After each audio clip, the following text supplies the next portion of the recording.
నమస్తే అండి, ఛానల్లోకి స్వాగతం. ఈరోజు మన వీడియోలో సింహరాశి వారికి ఒక చిన్న ఆస్తి వల్ల ఒక సమస్య రాబోతుంది. మరి ఆ సమస్య ఏంటి, ఆ సమస్య నుంచి బయటపడడానికి ఏ దేవత ఆరాధన చేయాలి అనే విషయాలను మనము ఈరోజు ఈ వీడియోలో తెలుసుకుందాం. అంతకంటే ముందుగా మీరు ఇప్పటి వరకు మన ఛానల్ని సబ్స్క్రైబ్ చేసుకోకపోతే సబ్స్క్రైబ్ చేసుకొని పక్కనే ఉన్న బెల్ ఐకాన్ని క్లిక్ చేసి ఆల్ సెలెక్ట్ చేసుకున్నట్లయితే మేము అప్లోడ్ చేసే ప్రతి వీడియోను ముందుగా మీరు నోటిఫికేషన్ త్రూ అయితే చూడవచ్చు.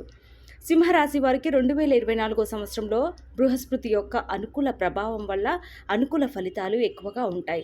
అందువల్ల వీరికి ఈ సంవత్సరంలో ఉద్యోగపరంగా ఉన్న ఇబ్బందులన్నీ పరిష్కారం అవుతాయి.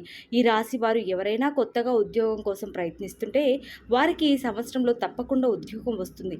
అలాగే సింహరాశి వారికి ఈ సంవత్సరంలో భార్యాభర్తల మధ్య గొడవలు వచ్చే అవకాశాలు ఎక్కువగా ఉన్నాయి. అందువల్ల ఈ సమయంలో భార్యాభర్తలు ఒకరి అభిప్రాయాలను ఇంకొకరు గౌరవిస్తూ సర్దుకుపోవడం మంచిది. లేకపోతే మీ మధ్య జరిగే గొడవల కారణంగా మీరు విడాకులు తీసుకునే అవకాశాలు ఉన్నాయి. అలాగే ఈ రాశి వారికి సంవత్సరంలో కుటుంబ పరంగా కూడా సమస్యలు ఎక్కువగా ఉంటాయి. అలాగే ఈ రాశి వారికి సంవత్సరంలో మానసిక ఒత్తిడి ఎక్కువగా ఉంటుంది. అందువల్ల సింహరాశి వారు ఈ సమయంలో అనవసరమైన విషయాల గురించి ఎక్కువగా ఆలోచించడం చేయకూడదు. అలాగే సింహరాశి గల వ్యాపారస్తులకు ఈ సంవత్సరంలో అనుకూల ఫలితాలు ఉంటాయి. ఈ రాశి గల విద్యార్థులకు కూడా ఈ సంవత్సరంలో అనుకూల ఫలితాలు ఎక్కువగా ఉండడం వల్ల వారు రాసే ఎగ్జామ్స్లో మంచి మార్కులను సాధిస్తారు. ఈ సింహరాశి వారి తల్లిదండ్రులకు ఈ సంవత్సరంలో ఆరోగ్యపరంగా కొన్ని సమస్యలు వస్తాయి.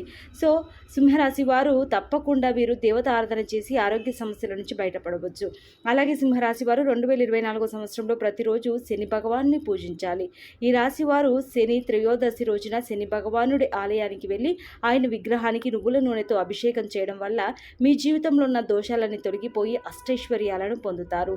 అలాగే మీ జీవితంలో ఈ భార్యాభర్తల గొడవ వల్ల ఆస్తి పోగొట్టుకునే అవకాశం కూడా ఉంది. కాబట్టి మీరు సర్దుకుపోయి ఒకరినొకరు గౌరవించుకొని ఒకరి మాటను ఒకరు అర్థం చేసుకునే ప్రయత్నం చేసి ముందుకు వెళ్ళటం మంచిది. సో చూసారు కదండి, 2024 సంవత్సరంలో సింహరాశి వారికి ఎలాంటి సమస్య రాబోతుంది, ఆ సమస్యకు ఎలాంటి పరిష్కారం చేయాలో తెలుసుకున్నారు కదా. మరి మా వీడియో నచ్చితే లైక్ చేయండి. మరో చక్కటి వీడియోతో మళ్ళీ కలుసుకుందాం. అంతవరకు నమస్కారం.